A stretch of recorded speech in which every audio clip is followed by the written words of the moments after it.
میرے محترم بزرگوں اور بھائیوں، ہماری زندگی کا مقصد اللہ تعالیٰ کا قرب حاصل کرنا ہے، اللہ تعالیٰ سے قریب ہونا ہے، ہمارا اللہ سے تعلق بڑھ جائے اور اللہ کی محبت، اللہ کی رضا، خوشنودی ہمیں مل جائے۔ یہ سب سے بڑی بات ہے۔ اللہ تعالیٰ جس سے راضی ہو جاتے ہیں اس کو دنیا کی سب سے بڑی نعمت دیتے ہیں، اور دنیا کی سب سے بڑی نعمت مال، دولت، عزت، شہرت، حکومت یہ نہیں۔ دنیا کی سب سے بڑی دولت کیا ہے کہ اللہ تعالیٰ اس کو اپنی پسندیدہ زندگی عطا فرمائے۔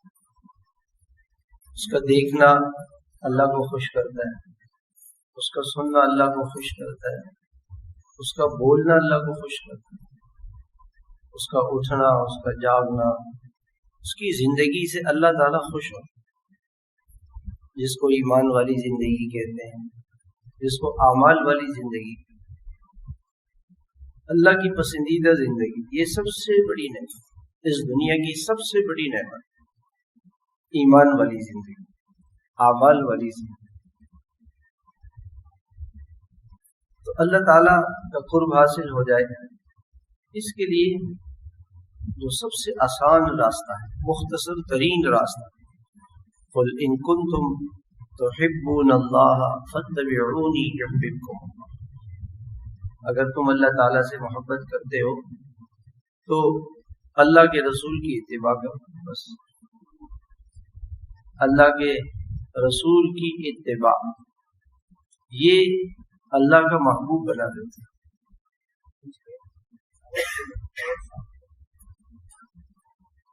ایک تو یہ کہ بندہ یوں کہتا ہے کہ جی مجھے اللہ سے محبت ہے، یہ بھی بڑی بات ہے، لیکن یہ چھوٹی بات ہے۔ اور اس سے بڑی بات کیا ہے کہ اللہ تعالیٰ یوں فرماوے کہ میں اس سے محبت کرتا ہوں، یہ بہت بڑی بات ہے۔ کائنات کا بادشاہ، زمین و آسمان کا بادشاہ، وہ کہے کہ جی یہ میرا محبوب ہے، میرا آدمی ہے۔ دنیا میں ہم چاہتے ہیں نا کہ کوئی گورنر صاحب ہمارے پشت پہ ہوں، کوئی CIA کا آدمی، کوئی ISI کا آدمی، کوئی جنرل کرنل ہمارے ساتھ۔ یہ گاڑی ہے BFZ 219، یہ وہاں سے ہٹا دیں اور سامنے بلڈنگ والوں کو تکلیف ہو۔ تو انسان یہ چاہتا ہے نا کہ دنیا کا کوئی بڑا آدمی میرے پیچھے، مجھے کیا پریشانی، بڑا آدمی میرے پیچھے۔ اللہ تعالیٰ مجھے پیار کی نگاہ سے دیکھے، یہ ہماری زندگی کا مقصود ہے کہ اللہ تعالیٰ مجھ سے پیار کر لے، اللہ پاک مجھ سے محبت کر لے، اللہ کو میری نماز پسند آ جائے، اللہ تعالیٰ کو میری دعا پسند آ جائے، میری آنکھ کا دیکھنا اللہ کو پسند آ جائے۔ تمہیں دیکھ رہا ہوں، دنیا کی ہر چیز دیکھ رہا ہوں، لیکن اللہ، میرے دیکھنے کو اللہ پسند تھا۔ میں ایک مدرسے میں گیا، وہاں ایک طالب علم تھا، وہ میرے ساتھ جا رہا تھا، چھوٹا سا۔ راستے میں چلتے چلتے اس نے ایک واقعہ پیش آیا، تو میں حیران ہوں کہ اس نے کیا کیا۔ آج تک کتنے سال گزر گئے اس واقعے کو، اور وہ چھوٹا سا بچہ تھا، اس کی شادی ہو گئی، بچے ہو گئے، وہ بڑا ہو گیا، لیکن آج تک وہ واقعہ میرے دماغ میں نقش ہو گیا۔ اس نے کیا کیا آپ مجھے دیکھیں۔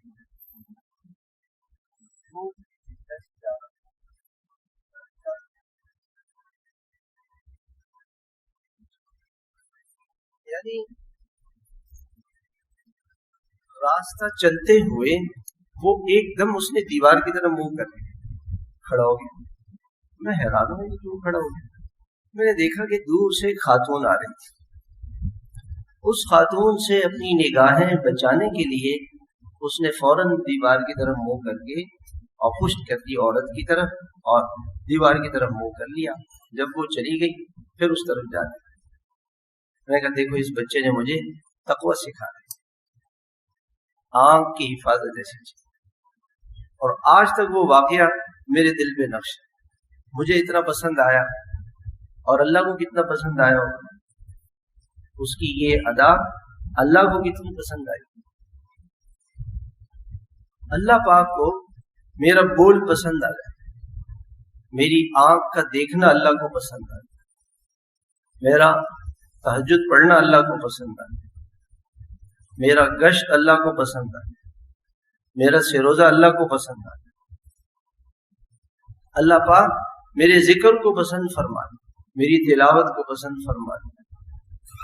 یہ مقصود زندگی ہے ہمارا, اللہ پاک کی پیار کی نگاہ, محبت کی نگاہ یہ ہم پر پڑے. اب اس کے لیے ہمیں سنت والی زندگی اپنانی ہو. سب سے پہلی چیز ہماری نیت ٹھیک ہونی چاہیے, ہر کام میں ہر عمل میں اللہ کی رضا کے لیے, کہ اس عمل سے اللہ مجھ سے راضی ہو جائے. بڑے بڑے اعمال انسان کرے گا اور اللہ کے پاس جائے گا. حدیث میں آتا ہے کہ قاری صاحب کو, عالم کو, حافظ کو, دین کے داعی کو, مبلغ کو ساری زندگی تبلیغ کرتا رہا, مدرسے میں پڑھاتا رہا, مسجد کا امام, مؤذن اور دین کا کام کرتا رہا, اس کو اللہ تعالیٰ بلائیں, سب سے پہلے بلائیں, سب سے پہلے, اور اس سے فرمائیں گے کہ آپ کو میں نے بڑی نعمتیں دی تھی, آپ نے کیا کیا؟ اللہ ساری زندگی قرآن پڑھایا, حدیث پڑھایا, مسجد میں رہا, تبلیغ کرتا رہا ساری زندگی, واعظ نصیحت خانقاہ میں تھا, لوگ آتے تھے ان کو بیعت کرتا تھا, ان کو اللہ کا نام سکھاتا تھا, اللہ اللہ کرتا تھا ساری زندگی.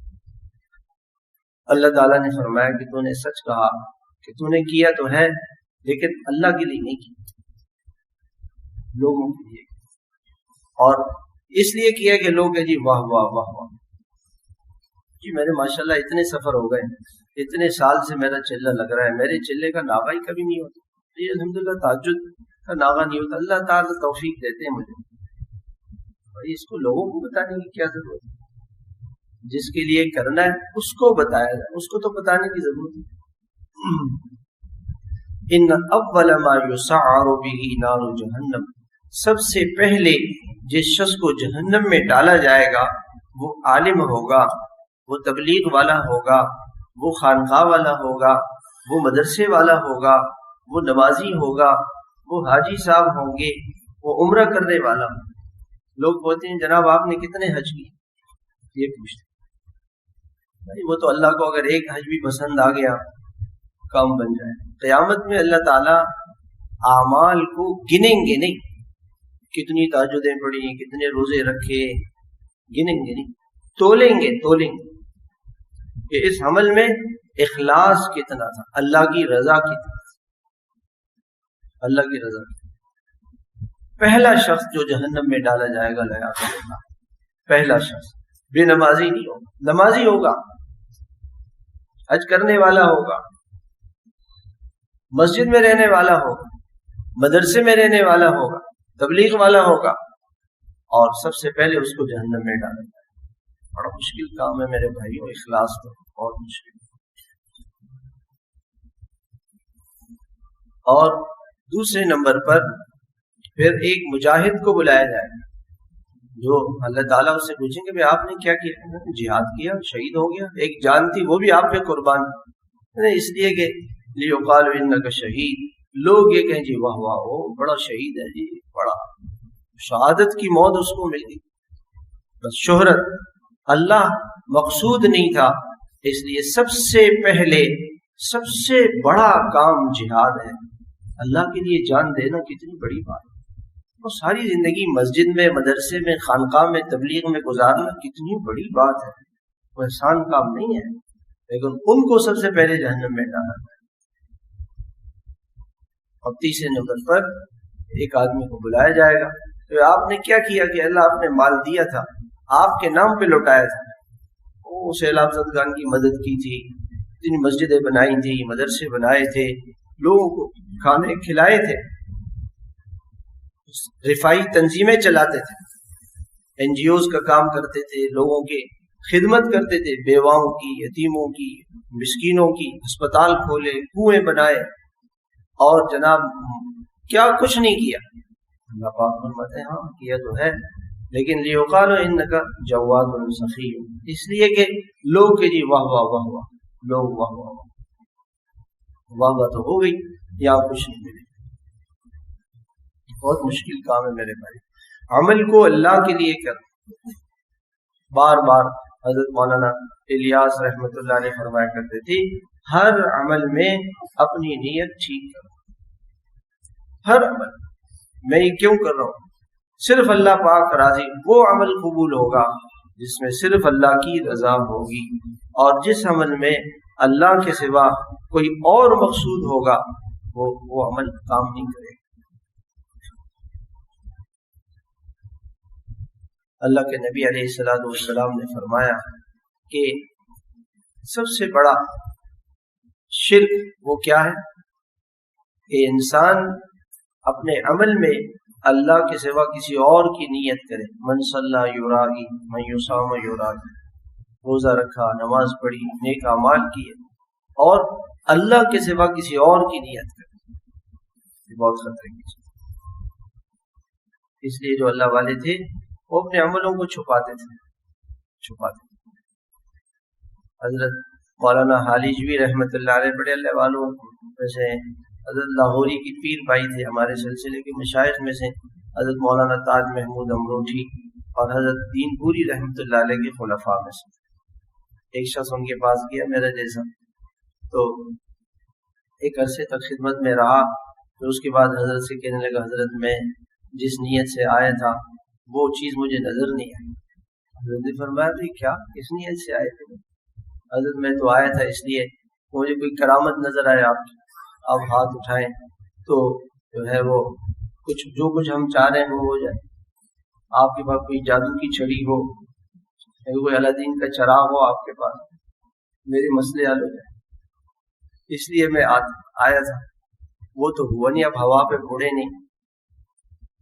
تو حضرت نے فرمایا کہ بھائی تم میری کرامت چاہتے ہو. کہاں؟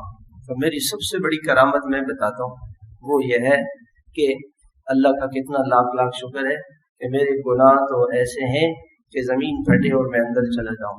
اللہ پاک نے مجھے بڑی نعمت کرامت سے نوازا ہے کہ میں زمین پہ زندہ چل پڑا. میرا جیسا تو اس پوری دھرتی پہ کوئی نہیں ہے. میں تو منہ دکھانے کے قابل نہیں. زمین پھٹے میں اندر چلا جاؤں. ایسے سب کچھ کے باوجود اپنے آپ کو کچھ نہیں سمجھتے. حج پہ تشریف لے گئے تو وہاں سے آئے، لوگوں نے پوچھا حضرت وہاں کیا دیکھا؟ دل کا اندھا. اسے کیا نظر آئے؟ دل کے اندھے کو کیا نظر آئے؟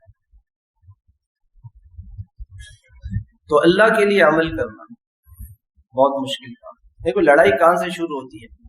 لڑائی یہاں سے شروع ہوتی ہے جی ساری زندگی میں نے بیوی کے ساتھ تو احسان کیا، اچھا معاملہ کیا، اور بیوی نے میرے ساتھ یہ کیا. تو بھائی آپ نے احسان اگر بیوی کے لیے کیا تھا تو آپ کو کچھ نہیں ملے گا. بیوی کیا دے گی؟ آپ اللہ کے لیے کیا تھا وہ تو بہت کچھ دیں گے، بہت کچھ دیں گے. اللہ سب کچھ دیں گے. اللہ کو اللہ ہی دینے والے.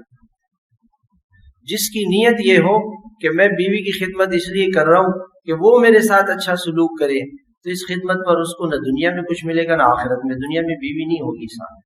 بیوی جب اللہ کی رضا کے لیے خدمت کرے گا نا اخلاص کے ساتھ، اس عمل کی قیمت ہوگی، اس کا بدلہ ملے گا. اخلاص پر عمل کا بدلہ دنیا میں بھی ملتا ہے، آخرت میں. اس لیے واقعہ لکھا ہے حضرت امام بخاری رحمۃ اللہ علیہ کا. بڑا مجاہدہ حضرت نے کیا. حضرت یتیم تھے، ماں نے دنیا کے کتنے ملکوں کا سفر کر کے ان کو بیت اللہ پہنچا، اور 6 سال امام بخاری گھر سے دور رہے. 6 برس گھر نہیں، اور 16 سال تک بخاری شریف لکھتے رہے. 16 سال یعنی 22 سال مجاہدے کی. 40 سال انہوں نے سالن نہیں کھایا. 40 سال تک سالن نہیں کھایا. ایک ان کے شاگرد کہنے لگے کہ ایک رات کو میں امام صاحب کے ساتھ سویا تو میں نے دیکھا کہ رات میں 10-15 مرتبہ جاگے، اور صبح پھر اٹھ کے لمبی تہجد بھی پڑھی. تو میں پوچھتا کہ حضرت آپ کیوں جاگتے ہیں؟ کہنے لگے کہ میں حدیث جب لیٹتا ہوں تو مجھے کسی استاد کی حدیث یاد آ جاتی ہے، تو اس کو فوراً لکھ لیتا ہوں، ایسا نہ ہو کہ صبح تک میں بھول جاؤں، پھر لیٹتا ہوں، پھر کوئی حدیث یاد آتی ہے. ساری زندگی ایسے 40 سال تک سالن نہیں کھایا، کیونکہ سالن میں گھی ہوتا ہے، اور گھی کھانے سے وہ آدمی کا ایک تو وزن بھی بڑھتا ہے، دوسرا یہ کہ اس سے پیاس لگتی ہے اور پانی زیادہ پیا جاتا ہے. زیادہ کھانا کھائے، زیادہ پانی پیے، مرغن غذا کھائے، نیند زیادہ آتی ہے. وہ لوگ تو کام کرنے والے لوگ. جب بخاری شریف لکھ لی اس کے بعد دعا مانگی، جو دعا مانگے قبول، جہاں ہاتھ اٹھائے وہ کام حل ہو جائے. تو کہنے لگے کہ اچھا میں نے یہ بخاری شریف تو اس لیے لکھی تھی کہ اس کا اجر اور ثواب مجھے آخرت میں اللہ پاک عطا فرمائے. وہ بڑے عقل مند لوگ تھے کہ آخرت میں تو بہت ملے گا، آخرت میں تو بہت کچھ ملے گا، بہت زیادہ ملے گا. ان کی نیت بالکل دنیا کی نہیں ہوتی تھی کہ دنیا میں ہم نے کسی کو پانی اس لیے پلانا ہے کہ جی وہ ہمیں جزاک اللہ کہہ دے. نہیں، اللہ کی رضا. کسی سے کوئی امید ہے، کسی سے کوئی لڑائی یہیں سے شروع ہوتی ہے. اچھا حضرت ہم نے تو ان سے بڑی امیدیں رکھی تھیں، لیکن انہوں نے تو ہماری بیٹے سے بھی امید ہے، بیوی سے بھی امید ہے، کسی پارٹنر سے لڑائی وہیں سے شروع ہوتی ہے، پارٹنر سے کہ میں تو بڑی امیدیں میری ان سے وابستہ تھی. آپ کی ساری امیدیں خاک میں چلی جائیں گی. اللہ کے سوا کسی سے کوئی امید نہیں رکھی. تو امام بخاری نے اللہ اس کے بعد فرمایا کہ میں نے کبھی دنیا کے لیے کوئی دعا مانگی، کوئی دعا نہیں، دنیا مقصود نہیں. جب انتقال ہوا، اچھا انتقال سے پہلے کیا ہوا کہ اس شہر کا جو وہ تھا، بادشاہ تھا یا والی تھا، گورنر تھا، اس نے امام صاحب کو کہا کہ بھئی آپ بڑے محدث ہیں، آپ ایسے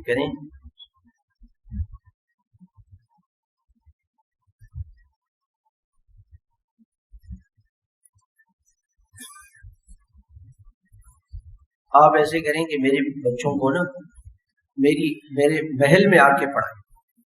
حضرت نے فرمایا کہ بھئی علم جو ہے وہ ایسا نہیں ہے کہ لوگوں کے دروازوں پہ دھکے جا کے کھائے. تو جیسے علم حاصل کرنا ہے علماء کے پاس ہے، تو بے ادبی کی بات ہے، بے ادبی سے تھوڑی علم آتا ہے. تو اس نے کہا اچھا میرے بچے آئیں گے، لیکن وہ سب لوگوں کے ساتھ غریب غربا، دین کا علم ہمیشہ حاصل کرنے والے غریب لوگ ہوتے ہیں. مالداروں کے سامنے تو دنیا ہوتی ہے، غریب آدمی کہتے ہیں مجھے دنیا میں کچھ ملے نہ ملے، اللہ مل جائے، میں اللہ کے دین کی خدمت کروں تو مجھے آخرت میں کچھ مل جائے. اور دنیا دار کی تو دنیا ہی ذہن میں ہوتی ہے. تو وہ ان کا جی ہم آپ بچے آئیں گے، لیکن ان کو آپ الگ ان کا سیکشن بنا دیں. ان کا بھائی قرآن حدیث تو سب کے لیے. وہ آئے سب کے ساتھ بیٹھے پڑے. بادشاہ ان کا مخالف ہو گیا کہ یہ تو بات ہی نہیں مانتے، تو ان کو شہر سے نکال دیا، شہر سے نکال دیا. بخارا سے چلے امام صاحب. تو وہاں آگے سمرقند میں کچھ لوگ تھے، انہوں نے کہا کہ آپ ہمارے پاس آ جائیں.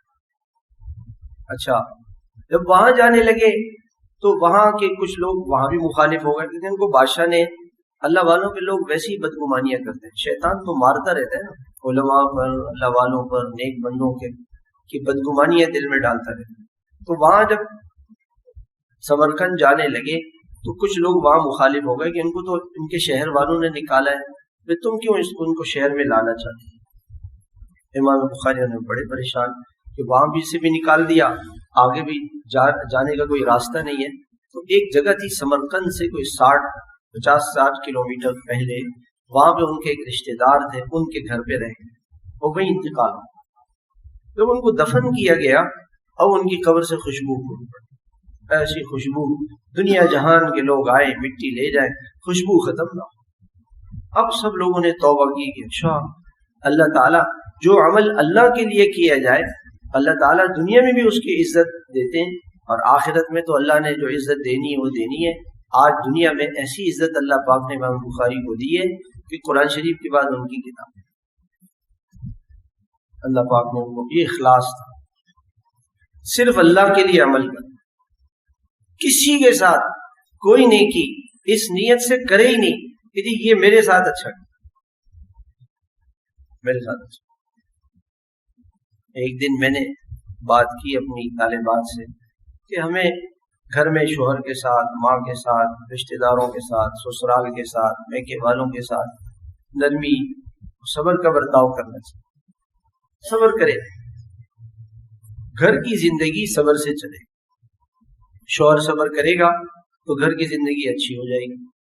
شوہر بے صبری کرے گا تو اللہ کے نبی نے فرمایا کہ عورت پسلی سے پیدا ہوئی اور پسلی ٹیڑھی ہے. اس کو ٹھیک کرنے کی کوشش کرو گے وہ ٹوٹ جائے گی, ٹھیک نہیں ہوگی. اگر آپ پسلی کو ایسا کرو گے وہ ٹوٹ جائے گی. اس کا فنکشن ہی ایسا ہے کہ وہ ٹیڑھے پن میں کام کرے گا. تو آپ صلی اللہ علیہ وسلم نے فرمایا فداربھا تعیش, عورت کے ساتھ گزارا کرو, زندگی اچھی گزر جائے. مولانا طارق جمیل صاحب فرماتے ہیں کہ بیوی سے 100 نمبر کبھی نہیں مانگنا. تو 100% 100 نمبر A1 ڈگری نہیں, 33 پہ پاس کر دینا, بلکہ 10 نمبر پہ ہی پاس کر دینا. 10 نمبر پہ بھی اس کو پاس کر دینا, اس کو فیل نہیں کرنا, زندگی اچھی گزر جائے گی. تو بیوی کے ساتھ بھی اچھا سلوک. تو وہ طالبات سے میں بات کر رہا تھا, میں نے کہا کہ صبر کرنا چاہیے, نرمی, محبت, پیار گھر کے اندر, تو اس سے زندگی چلے گی. اجتماعی زندگی میں دوسروں کو برداشت کرنا, سہنا, معاف کرنا, اس سے اجتماعی زندگی صحیح چلے گی. تو بچیوں نے کہا کہ استاد جی کب تک صبر کریں؟ آخر صبر کی بھی تو کوئی لمٹ ہے نا. میں نے کہا دیکھیں, آپ کی اس بات سے 2 غلطیاں سمجھ میں آئی میرے. ایک غلطی تو یہ سمجھ میں آئی کہ آپ یہ چاہتی ہیں کہ میں صبر کروں اور اس صبر پر شوہر میرے ساتھ اچھا ہو جائے, ساس اچھی ہو جائے, بہو اچھی ہو جائے, لوگ اچھے ہو جائے. تو آپ کی نیت ہی خراب ہے.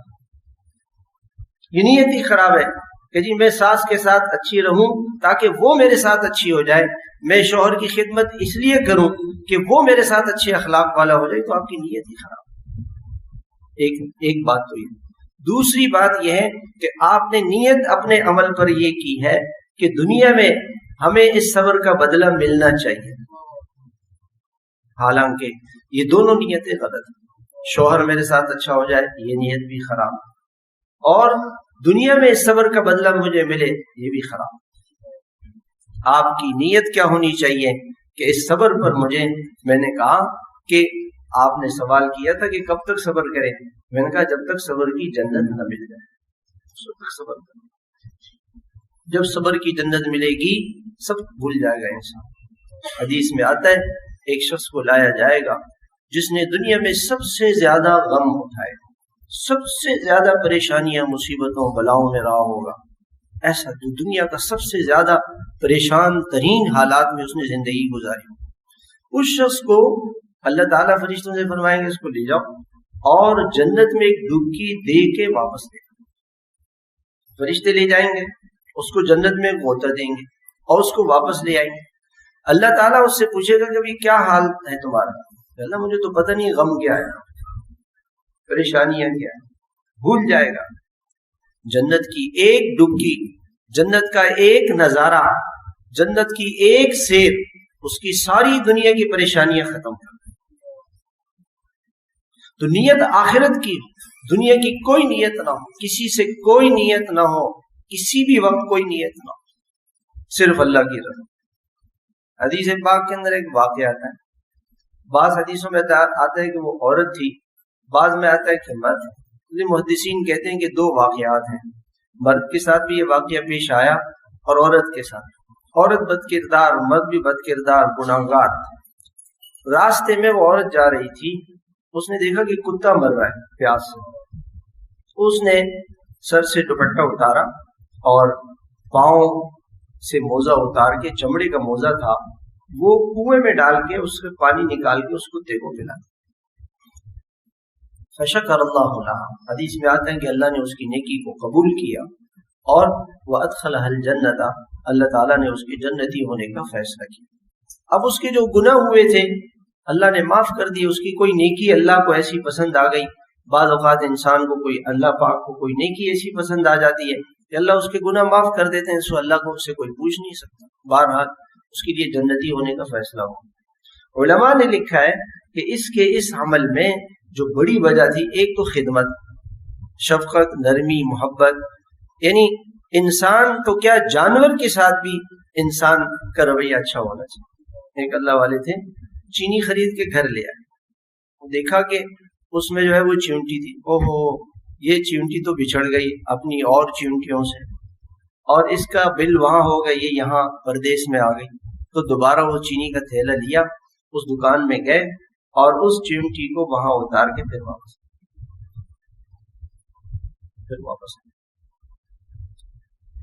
تو یہ تو اللہ والوں کو خدمت پر بہت کچھ ملتا ہے۔ حضرت خواجہ نقشبند رحمۃ اللہ علیہ ایک مرتبہ آئے اور ایک آدمی کباب بیچ رہا تھا، اس کو پیسے دے کے اس سے کباب لیے اور ویرانے کی طرف چل پڑا۔ وہ کبابی آدمی جو تھا اس نے کہا کہ یار یہ جو ہے مجھے کچھ لگتا ہے گڑبڑ ہے، یعنی کسی عورت سے کسی سے کوئی آشنائی پیدا کی بھی، کہیں جنگل جا کے اس کو کھلا رہا۔ وہ پیچھے پیچھے چلا، اس نے جا کے دیکھا کہ قبرستان میں پہنچا اور قبرستان میں اس نے دیکھا کہ ایک کتیا تھی جو اس کے بچے اور وہ بھوک سے مر رہے تھے۔ حضرت نے جا کے وہ کباب اس کتیا کو کھلا دیا، کتیا نے کھائے، بچوں کو بھی کھلائے، اور آسمان کی طرف ایسی کچھ اس نے دیکھا تو اس شخص نے دیکھا کہ آسمان سے ایک نور آیا اور خواجہ نقشبند کے دل میں اتر گیا۔ وہ سمجھ گیا کہ بھئی اللہ کی طرف سے کچھ مل گیا۔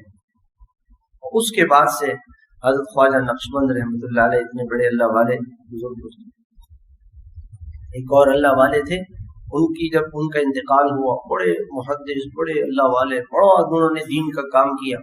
اللہ تعالیٰ نے ان سے پوچھا جب ان کا انتقال ہوا تو کسی نے ان سے خواب میں پوچھا کہ آپ کے ساتھ کس چیز پر مغفرت کا معاملہ ہو؟ یعنی ایک کتا سردی سے ٹھٹر رہا تھا، سردی کی رات تھی، میں اس کو اٹھا کے لا کے اپنے کمبل میں نے رکھا اور اس کو گرم کیا، صبح تک وہ گرم رہا، میں جاگتا رہا، صبح اس کو چھوڑ دیا، وہ چلا گیا۔ اللہ تعالیٰ نے فرمایا کہ تو نے میری ایک بے کس بے زبان مخلوق پہ رحم کھا کے اس کی خدمت کی ہے، ہم بھی تجھ پہ رحم کھا۔ خدمت بہت بڑی چیز، ایک تو یہ بات۔ دوسرا یہ کہ وہ جو جانور تھا کتا، اس کو پانی پلانے میں اخلاص تھا۔ اخلاص کیا تھا کہ آپ کسی آدمی کو پانی پلائیں گے تو وہ کہے گا جزاک اللہ، شکریہ بہت بہت، اللہ آپ کو جزائے خیر۔ اور کبھی اس کے گھر جائیں گے تو وہ بھی پانی پلائے گا کہ یار اس نے مجھے پانی پلایا تھا، تو وہ بھی پانی پلا دے۔ کتا آپ کو جزاک اللہ کہہ سکتے ہیں؟ اور کتا کبھی پانی پلائے گا، کوئی خیر کرے گا، اس کو تو پتہ ہی نہیں کون ہو، تو کل آپ جائیں گے پھر آپ کے اوپر شور مچائے گا۔ تو اس عمل میں اخلاص تھا، صرف اللہ کی رضا، اللہ کی رضا کے سوا کوئی کام نہیں۔ اس لیے میرے بھائیوں، آدمی پریشان اس وقت ہوتا ہے جب اس کی نیت مخلوق سے کچھ لینے کی ہوتی ہے اور کچھ امیدیں ہوتی ہیں اس کی مخلوق سے، وہیں پہ وہ مار کھا جاتا ہے۔ صرف اللہ سے امید رکھے، صرف اللہ کے سوا کسی سے کوئی امید ہی نہیں رکھے، نہ بیٹے سے۔ پریشان اس لیے ہوتا ہے کہ جی اولاد ایسی ہو گئی ہے میری، خدمت نہیں کرتی میری، تو ہم تو اولاد کی خدمت جو ہم نے کی اللہ کے لیے کریں، اس لیے نہیں کہ ہماری اولاد ہماری خدمت کرے۔ بیوی کے ساتھ اچھائی اس لیے نہیں کہ وہ ہمارے ساتھ اچھائی کرے، بیوی شوہر کے ساتھ اچھائی اس لیے نہیں کرے کہ وہ مجھے اس کا بدلہ دے، ورنہ اس کا عمل ضائع ہو جائے۔ اللہ کی رضا یہ سب سے بڑی چیز ہے۔ اور صحابہ کے اندر اتنا اخلاص تھا کہ اللہ پاک نے تو دنیا میں اعلان کر دیا، رضی اللہ عنہم ورضوا عنہ، اللہ ان سے راضی ہو۔ اللہ پاک اس سے راضی ہوتا ہے جس کا عمل صرف اللہ کے لیے ہو، اللہ کے سوا کوئی مقصود ہو۔ تو اپنی نیت ٹھیک کرے۔ اور دوسرا، حضور صلی اللہ علیہ وسلم کے اعمال۔ حضرت مجدد الفسانی رحمۃ اللہ علیہ اپنے زمانے کے بڑے اولیاء اللہ میں سے گزرے ہیں اور ان کو مجدد الفسانی کہا جاتا ہے، یعنی 1000 سال کے بعد اللہ تعالیٰ نے جو دین میں کمی آ گئی تھی، اللہ نے ان کے ذریعے سے وہ بے دینی کو ختم کیا۔ حضرت فرماتے میں نے بڑے مجاہدات کیے، بڑی اذکار اور سب کچھ کیا، لیکن جو نور اور برکت مجھے سنت میں ملی وہ کسی چیز میں نہیں۔ اللہ تک پہنچانے کا راستہ حضور صلی اللہ علیہ وسلم کی مبارک سنت ہے۔ آپ صلی اللہ علیہ وسلم کی ذات اقدس برکتوں والی تھی۔ صحابہ فرماتے ہیں حدیبیہ میں پانی ختم ہو گیا، آپ صلی اللہ علیہ وسلم نے برتن منگوایا، اس میں انگلیاں رکھی، آپ کی انگلیوں سے فوارے کی طرح سے پانی بہ رہا تھا، آپ کی انگلیاں جس چیز میں لگ گئی اس میں برکت آ۔ حضرت عائشہ رضی اللہ تعالیٰ عنہ فرماتی ہیں کہ ابو ہریرہ رضی اللہ عنہ فرماتے ہیں کہ میں بھوکا تھا، بھوک لگی رہتی تھی، طالب علم تھے، کھانا پینا تو ملتا نہیں تھا، تو کہتے ہیں بس میں راستے میں حضور کے راستے میں بیٹھ جایا کرتا تھا کہ حضور مجھے دیکھ کے کہ مجھے بھوک لگی ہے کچھ کھلا دیں، کبھی حضور صلی اللہ علیہ وسلم چلے جاتے اور میں بھوکا ہی رہ جاتا۔ خیر ایک دن حضور نے مجھے دیکھا تو بلایا اور تو مجھے ایک تھیلا دیا اور اس تھیلے میں کہا کہ کچھ کھجوریں مجھے دے دی کہ یہ جاؤ کھاتے رہو کھلاتے رہو۔ اب صحابہ یعنی ایسے نہیں تھے کہ بھئی حضور تھوڑی سی تو کھجوریں میں اس کو لوگوں کو کیا کھلاؤں گا، نہیں وہ کھلانا ہے، کھاتے رہے کھلاتے رہے۔ کہتے ہیں حضور صلی اللہ علیہ وسلم کی زندگی میں وہ 3 سال رہے، تقریباً 3 ساڑھے 3 سال وہ کھاتے رہے، ختم نہیں ہوئی تھے، کھلاتے رہے۔ حضرت ابوبکر کا زمانہ آیا، کھاتے رہے کھلاتے رہے۔ حضرت عمر کا زمانہ آیا، 2 سال حضرت ابوبکر کے، 10 سال حضرت عمر کے، 12 سال حضرت عثمان کے، 25 سال تک اس ایک تھیلی سے کھجوریں کھاتا رہا جو تھیلی حضور نے ان کو دی تھی۔ کہتے ہیں کہ جب حضور صلی اللہ علیہ وسلم جب حضرت عثمان کا وصال ہوا تو اس گناہ کی وجہ سے حضرت عثمان کی جو شہادت ہوئی اس گناہ کی وجہ سے وہ میرا چہرہ گم ہو گیا۔ کہتے ہیں لوگوں کو ایک افسوس تھا حضرت عثمان کی شہادت کا، اور مجھے یہ افسوس تھا کہ میرا وہ برکت والا تھیلا چلا۔ 25 سال تک حضور کا ہاتھ جس تھیلی کو لگا 25 برس تک اس سے کھجوریں کھاتے، آپ کی ایسی برکت۔ ایک صحابی، ایک عورت آئی حضور صلی اللہ علیہ وسلم کی خدمت میں اور عرض کیا کہ یا رسول اللہ ایک گھی کا برتن لے کر آئی، بھرا ہوا تھا، یا رسول اللہ یہ آپ گھی آپ استعمال کریں۔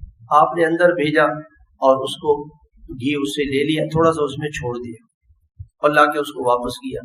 وہ عورت برتن لے کے گھر آئی، اس کو کھولا تو وہ بھرا ہوا تھا، تو وہ روتی ہوئی واپس آئی کہ یا رسول اللہ ایسا لگتا ہے کہ آپ ناراض ہو گئے، آپ نے میرا گھی کا برتن واپس کر دیا۔ آپ علیہ السلام نے فرمایا کہ نہیں میں تو اس سے گھی لیا تھا، دیکھیے تو بھرا ہوا ہے، کہ نہیں برکت ہے، اللہ نے برکت دے دی۔ وہ عورت کہتی ہیں کہ میں حضور کے زمانے میں کھاتی رہی، حضرت ابوبکر کے زمانے میں کھاتی رہی، حضرت عمر، حضرت عثمان، حضرت علی، حضرت معاویہ، سن 60 ہجری میں حضرت معاویہ کا وصال ہوا، حضور کے وصال کے 50 سال بعد، 55 سال پتہ نہیں کتنے 60 سال اس سے گھی کھاتی رہی، وہ ختم نہیں، ختم نہیں۔ برکت حضور صلی اللہ علیہ وسلم کی وہ ساری برکتیں اللہ نے آپ کی سنتوں میں رکھی، آپ کی سنتوں میں برکت ہے۔ آپ صلی اللہ بسم اللہ الرحمن الرحیم پڑھ کے کھانا شروع کریں، بسم اللہ، یہ دعا پڑھیں بسم اللہ وبرکت اللہ، اس کو لوگ پڑھتے ہیں علی برکت اللہ، علی یہ غلط ہے، یہ دعا ہے بسم اللہ وبرکت اللہ، علی نہیں، بسم اللہ وبرکت اللہ۔ اب اس سے کھانا شروع کریں گے تو کھانے میں برکت ہو، کھانا صحت کا ذریعہ بنے گا، وہ کھانا قوت کا ذریعہ بنے گا، اس کھانے کو کھانے کے بعد گناہوں کے خیالات نہیں آئیں گے۔ ساتھی کہتے ہیں جی پتہ نہیں حضرت ہر وقت گناہوں کے خیالات آتے ہیں، بغیر بسم اللہ کے پانی پی لیا، بغیر بسم اللہ کے کھانا کھا لیا، کھڑے ہو کے کھا لیا، سیدھے ہاتھ سے کھایا کہ الٹے ہاتھ سے، یہ سنت کے خلاف کھانا کھانے سے نحوست ہے۔ بچے کہتے ہیں بچے نافرمان، بچے نافرمان اس لیے بغیر بسم اللہ کے، ماں نے بغیر ماں باوضو کھانا پکائے، بسم اللہ پڑھ کے نکالے، بسم اللہ پڑھ کے پلیٹ میں ڈالے، بسم اللہ پڑھ کے بچے شروع کریں، کبھی بھی بچے نافرمان۔ آٹا نکالے بسم اللہ پڑھے، پانی نکالے بسم اللہ پڑھے، پانی بچوں کو پلائے بسم اللہ کریں، دودھ بچے کو پلائے بسم اللہ کریں، اس کی برکتیں دیکھیں آپ، اس کی برکت۔ حدیث پاک کے اندر آتا ہے میاں بیوی ملتے ہیں اور اس سے پہلے دعا پڑھیں، بسم اللہ اللہم جنبنا الشیطان وجنب الشیطان ما رزقتنا اللہم لا تجعل للشیطان نصیبا فیما رزقتنا۔ اللہ کے نبی نے فرمایا اگر اللہ پاک نے ان کو اولاد دی تو کبھی شیطان ان کو گمراہ نہیں کرے گا، نقصان نہیں پہنچائے گا۔ محدثین نے اس کی تفسیر میں لکھا ہے کہ یہ بچہ ایمان پر اس کا خاتمہ ہو۔ ہماری اولاد ایمان پر دنیا سے چلی جائے، یہ کتنا بڑا مسئلہ ہے، اور بسم اللہ نے اس مسئلے کو حل کر دیا۔ چلو آپ بڑی دعا نہ پڑھیں، بسم اللہ ہی پڑھ لیں۔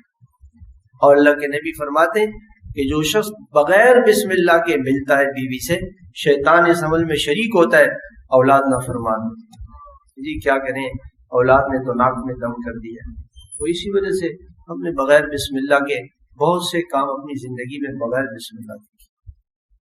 پھر جس صبح فجر کی نماز چھوٹ گئی، علماء نے لکھا ہے کہ اللہ کا حکم مٹ گیا، بیوی سے ملے، رات کو دیر ہوئی، صبح دیر سے اٹھے، فجر کی نماز قضا ہو گئی، اس نطفے سے جو بچہ پیدا ہوگا وہ نافرمان ہوگا اللہ پاک۔ خدا کو ناراض کر کے دنیا میں کبھی انسان کو سکھ نہیں مل سکتا۔ اللہ کو ناراض کر کے حدیث میں آتا ہے کہ جب آدمی بیت الخلا جائے تو بیت الخلا میں جانے سے پہلے بسم اللہ یہ دعا پڑھے، بسم اللہ اللہم انی اعوذ بک من الخبث والخبائث، یہ دعا پڑھے۔ تو حدیث میں آتا ہے کہ جب آدمی بسم اللہ پڑھتا ہے تو اللہ تعالیٰ انسان اور شیطان کے درمیان ایک پردہ ڈال دیتے ہیں، تو شیطان انسان کو دیکھ نہیں سکتا، ورنہ وہ انسان کے ساتھ لگ جاتا ہے، اور پھر لوگ کہتے ہیں جی پتہ نہیں اثرات ہیں، کیا ہے، کچھ ہے، وہ جنات ساتھ لگے ہوئے۔ اور پھر حدیث میں آتا ہے کہ شیطان انسان کے ساتھ کھیلتا ہے، ان الشیاطین تلعب بنی آدم، شیطان انسان کے ساتھ کھیلتا ہے، گناہوں کے خیالات بغیر بسم اللہ کے بیت الخلا میں جائیں گے تو سارا دن گناہوں کو دل چاہے، کہتے ہیں کیا کریں حضرت، آنکھ جھکتی ہی نہیں، اس لیے کہ وہ گناہ ہوا ہے، اور شیطان ساتھ ہو گیا ہے، وہ کہتا ہے یہ دیکھو، وہ دیکھو، یہ کرو، وہ تو لگا کے رکھتا ہے، اس کا کام یہ ہے کہ کسی طریقے سے اس سے اللہ کو دور کرو، بسم اللہ بھلا دیتا ہے۔ اللہ کے نبی سے انشاءاللہ کہنا بھول گئے، وَلَا تَقُولَنَّ لِشَيْءٍ إِنِّي فَاعِلٌ ذَلِكَ غَدًا إِلَّا أَن يَشَاءَ اللَّهُ۔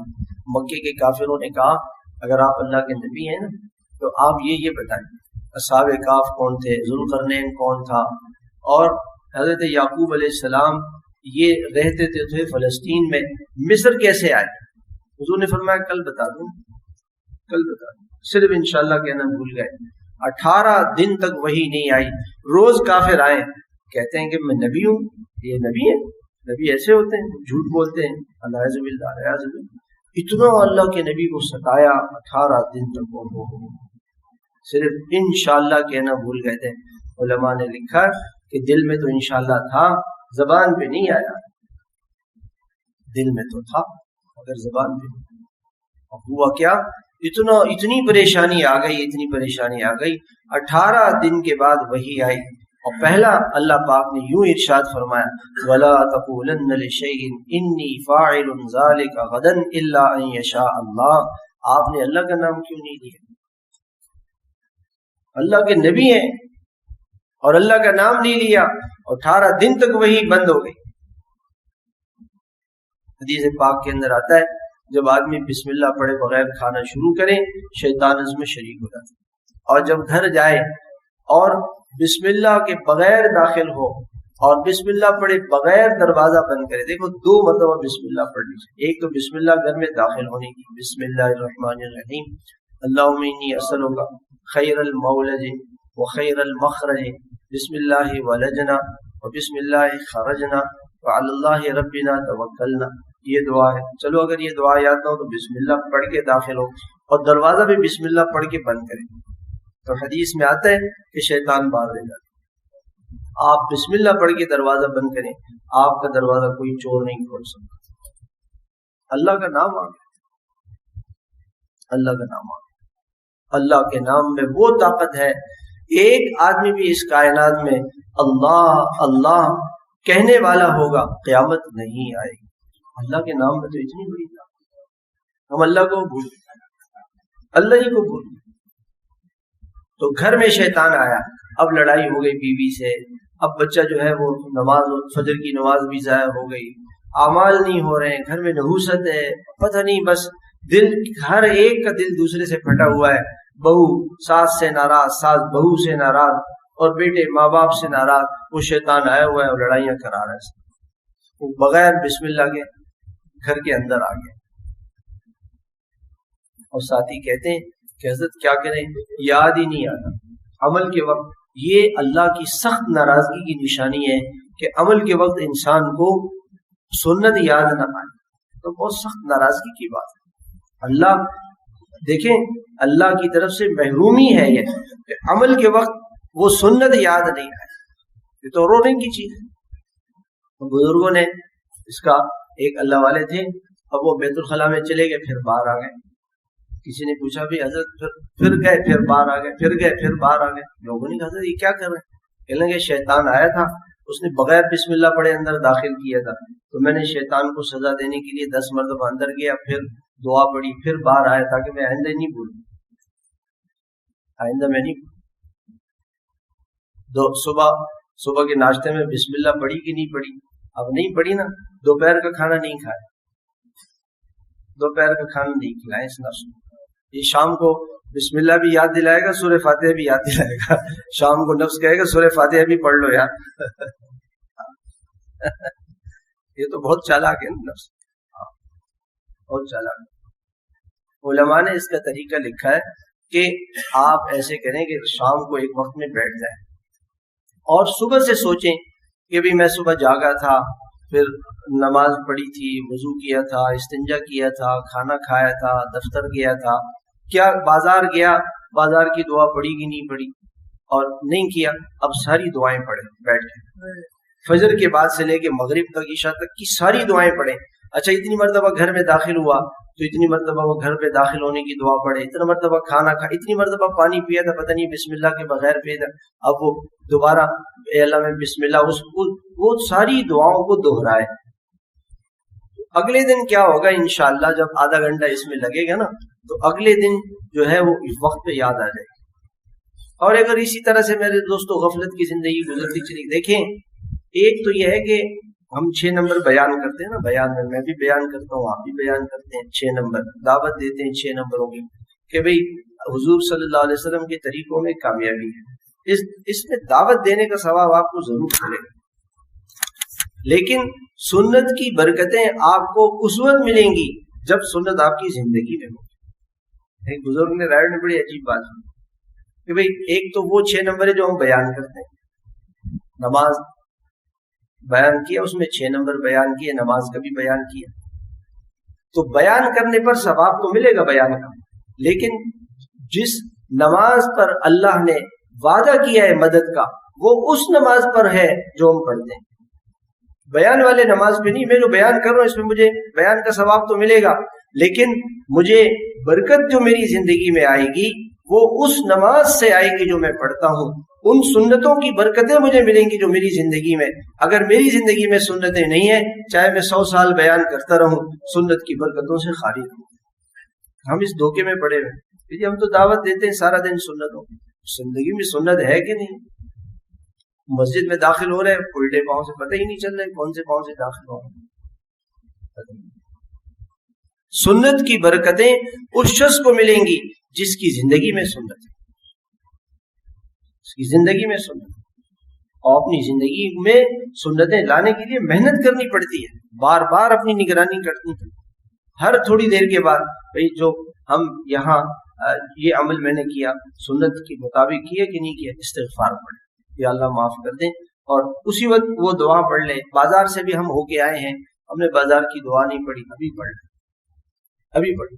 گاڑی میں داخل ہو کے پتہ نہیں گاڑی سے اترے تھے، دعا پڑھی تھی کہ نہیں پڑھی تھی، بستی میں داخل ہوئے، دعا پڑھی تھی کہ نہیں پڑھی تھی، ہم یہ بستی ہے، اس بستی میں آئے، الگ الگ بلاک میں ہم آئے، جس بلاک سے ہم کہیں اور کسی اور بلاک سے یہاں آئے، تو دعا پڑھنی چاہیے۔ تو میرے محترم بھائیوں، اپنی نگرانی کریں، شیطان دشمن ہے، یہ اللہ سے دور کرنے میں لگا رہتا ہے کہ کسی طریقے سے یہ اللہ کے قریب نہ ہونے پائے۔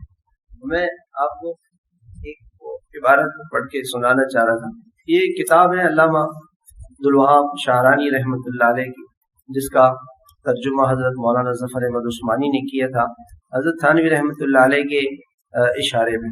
اس میں حضرت نے ایک عجیب بات لکھی ہے. حضرت فرماتے ہیں کہ ایک دن میرے دل میں یہ خیال آیا کہ اللہ والے جو ہے وہ کتنے بڑے بڑے مقامات کے لوگ ہوتے ہیں، اور میرے دل میں یہ خیالات پیدا ہوئے کہ میں بھی اللہ کا ولی بن جاؤں، پیر بن جاؤں، لوگ میرے ہاتھ پہ بیعت کریں، میرے ہاتھ چومیں، مجھے سلام کریں، مجھے حضرت حضرت کہیں. اب جب یہ چیز میرے دل میں آئی، اس خیال کے آتے ہی ایک زبردست قسم کا دل میں دھچکا لگا اور اندر سے دل کالا سیاہ ہو گیا. یہ خیال جیسے ہی آیا میں سیاہ ہو گیا اندر سے، اور میں بہت زبردست پریشانی میں کہ بھئی پتہ نہیں اب میرے ساتھ کیا ہوگا. میں اپنے گھر سے باہر نکلا، کہنے لگے کہ میں جا کے ایک باغ میں بیٹھا تھا پریشان کہ یہ کیا ہو گیا میرے ساتھ، یہ کیا پتہ نہیں کیا ہوا کہ میرے ایک دم دل سیاہ ہو گیا. کہنے اس غنودگی میں بیداری اور نیند تھی، ایک آواز آئی مجھے. اس آواز نے کہا کہ میں اللہ کی طرف سے بات کر رہا ہوں، میرے بندے اگر کائنات کی ہر چیز تجھے نظر آ جائے، ریت کے ذرات اور ہر ذرے میں کیا کچھ ہونے والا ہے وہ سب تجھے پتہ چل جائے، دنیا کی ساری جانوروں کی قسمیں، ان کی عمریں، اور پرندوں اور حشرات الارض، زمین پہ چلنے والے ساری مخلوقات، آسمان و زمین کے سارے خزانے، جنت اور دوزخ، سب تجھ پہ میں منکشف کر دوں، تیرے ہاتھوں سے مردہ زندہ ہوں، اور جس قدر کرامتیں میں نے اپنے بندوں کو عطا کیے وہ سب تجھے مل جائیں، مگر جو کچھ تجھے میری عبدیت سے ملے گا وہ کسی چیز سے نہیں ملے گا، عبدیت سے ملے گا. ہم تو اس کو بڑی چیز سمجھتے ہیں نا کہ جی کوئی کشف و کرامت ظاہر ہو جائے، کوئی ہماری دعائیں قبول ہوں، ہمارے مسئلے حل ہو جائیں، ہم ہاتھ اٹھائیں اور ادھر دیکھیں ہمارے کام ہو جائیں. بندگی اصل ہے، بندگی. تو اس پہ حضرت نے یہ ساری کتاب لکھی، آداب بندگی. آداب بندگی پہ حضرت نے یہ کتاب لکھی. اللہ پاک نے اپنے نبی کو سب سے بڑا مقام جو معراج کا دیا، اس سے پہلے کیا فرمایا؟ سبحان الذی اسری بعبدہ. وہ اللہ پاک ہے، اور وہ اللہ جو اپنے بندوں کو راتوں رات لے کے چلا، بندے کو. واشہد ان محمدا عبدہ ورسولہ. عبد پہلے، رسول بعد. عبدیت اصل، بندگی اصل. وہ حدیث آتی ہے نا، ایک صحابی نے قسم اٹھائی اور جیسے قسم اٹھائی تھی ویسے ہو گیا. اللہ کے نبی نے فرمایا ان من العباد لو اقسم علی اللہ لابرہ. اللہ کے ایسے خاص بندے ہیں اگر وہ اللہ کے نام پہ قسم اٹھا لیں اللہ وہ کر دیتے، اللہ ان کی سنتے ہیں، اللہ ان کی دعا کو قبول کرتے ہیں. تو میں طلبہ سے پوچھتا ہوں کہ یہ کون لوگ ہیں، یہ کون لوگ ہیں؟ تو طلبہ ادھر ادھر کی باتیں کرتے ہیں. میں ان سے کہتا ہوں حدیث میں کیا ہے؟ حدیث میں وہ ہے میرے بندے. بندے اللہ کی بندگی سے سب کچھ ملے گا. اللہ اس کی سنیں گے جو اللہ کی مانیں گے، جس کے اندر کامل بندگی ہوگی، کسی بھی لمحے اللہ کو ناراض نہ کرے. گناہ ہو گیا پھر توبہ کرے. بندگی، کمال بندگی، انسان کا کمال کیا ہے کہ وہ اللہ کی بندگی میں کامل، یہی اس کا کمال. مجھے اللہ کی مان ہر حال میں. بس اگر میں نے اللہ کی مان لی، ہم تو اس انتظار میں رہتے ہیں 2 رکعت تہجد پڑھ کے اب کل وہی آئے گی ہمارے پاس، وہی آئے گی. اور کوئی پریشانی آ گئی، پتہ نہیں میرے سے کیا گناہ ہو گیا کہ جو یہ پریشانی آ گئی. ہم تو فرشتے ہیں بھائی، کبھی کوئی زندگی میں گناہ ہو گیا اس پر اللہ کی طرف سے پریشانی کیوں آ گئی؟ حضرت جنید بغدادی کا انتقال ہوا تو کسی نے خواب میں پوچھا کہ حضرت کیا ہوا؟ کہ اللہ پاک نے معاف تو فرما دیا لیکن ایک بات پہ پکڑ ہو گئی. کہنے لگے کیا؟ کہنے لگے ایک دن میں نے کہا تھا کہ اس سال بارشیں کم ہوئی ہیں، زمین کو پانی کی بڑی ضرورت ہے. اللہ تعالیٰ نے بلایا کہ علیم خبیر تو میں ہوں، تو مجھے مشورے دیتا ہے، مجھے مشورے دیتا ہے کہ بارش زیادہ ہونی چاہیے. ہم کیا ہے، ہماری کیا حیثیت ہے؟ ہم اللہ تعالیٰ سے یہ کہیں کہ اللہ یہ ہمارا کام کر دے، یہ کر دے، یہ کر دے، یہ کر دے. ہمارا کام تو بندگی ہے، غلامی ہے. 24 گھنٹے ہم بندے ہیں، ہر حال میں، ہر وقت، ہر جگہ پہ. جی بھی وہ ہمارے مولانا دین پوری رحمت اللہ علیہ کا ایک مقولہ، جیوے مولا دی مرضی، جیسے مالک چاہتا ہے، میں تو غلام ہوں، میں تو بندہ ہوں، جیسا میرا مالک مجھے، میں اپنے مالک کی نظروں میں آ جاؤں، وہ مجھ سے پیار کر لے، وہ مجھے پسند کر لے، وہ مجھے کہہ دے ہاں یہ میرا ہے، یہ میرا ہے، یہ میرے لیے۔ ہمارے بھائی امین صاحب رحمہ اللہ فرماتے تھے میں اور میرا یہ ختم کر، میں کچھ ہوں، میرا کچھ ہے، سب کچھ اللہ کا ہے، اللہ ہی سب کچھ ہے، میں کچھ نہیں۔ اپنی خواہش کو، اپنی ہر تمنا کو دل سے ختم کر دے، ایک ہی تمنا ہو کہ اللہ راضی ہو جائے اس دنیا میں، بس۔ حضرت تھانوی رحمۃ اللہ علیہ فرماتے تھے کہ میں اللہ سے یہ دعا نہیں کرتا کہ مجھے جنت کے بڑے بڑے درجے ملے، تو میں اس قابل ہی نہیں، اللہ تو مجھے جنتیوں کی جوتیوں میں جگہ دے، اور وہ بھی اس لیے کہ جہنم کو برداشت نہیں کر سکتا، اللہ تعالیٰ جنتیوں کی جوتیوں میں ہی جگہ دے دے تو بڑی بات ہے۔ سب کچھ کر کے بھی اپنے کو کچھ نہ سمجھے، اور یہ بات بڑی محنت سے پیدا ہوتی ہے میرے بھائیوں۔ اپنے اوپر محنت کرے، اپنی نیت کو ٹھیک کرے، اپنے عمل کو ٹھیک کرے، بار بار اپنے آپ کو سمجھائے کہ میں اللہ کا بندہ ہوں، میں نے اللہ کی بندگی کرنی ہے، میں نے اللہ کی ماننی ہے اور اللہ کی نبی کی سنتوں پہ چلنا ہے۔ ہماری ترقی کیا ہے کہ ہر روز ہم سنتوں میں بڑھتے چلے جائیں، گناہوں سے پیچھے ہٹتے چلے جائیں۔ اللہ ہم سب کو عمل کی توفیق عطا فرمائے۔